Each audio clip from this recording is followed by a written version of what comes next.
អូនដែលឃើញស្ដាច់គូទេបាទក្នុងរឿងសុនុខុងប្រកាសជាមានស្ដាច់គូហើយបាទឥឡូវនេះបាទបងប្អូនទាំងអស់គ្នានឹងបានឃើញស្ដាច់គូមកបាញ់ពីវាយម្ដងហើយបងប្អូនបាទអូខេបាទឯងចាឥឡូវជួបសេតាចុះបានជួបជាមួយប្រអើយមកបាញ់គូទៀតអូយងាប់បាត់អើយឥឡូវនេះអីម៉ែប្អូនជេរព្រោះដល់ចុះតែមកអេគាត់យកអូបាទឥឡូវគាត់ដាច់ងាទៀងទៅហើយបងប្អូនអើយសេចក្តីជូនដំណឹងជូនសេចក្តីចុះស្អីគេវ៉ៃសេចក្តីជូនដំណឹងជូនសេចក្តីហ្នឹងបាទដំណឹងបាត់ផ្លោក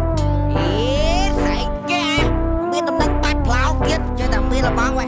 ខ្ញុំបានឈ្មោះអាផ្លោកតបបានបាត់ផ្លោកកាលពីម៉ោងប្រហែលព្រឹកម៉ោង12យប់ថ្ងៃត្រង់ខ្ញុំបានចុះមកបាញ់ព្រីប្រៃខ្ញុំរត់ចុះរត់ឡើងស្រាប់តែជ្រុះបាត់ផ្លោក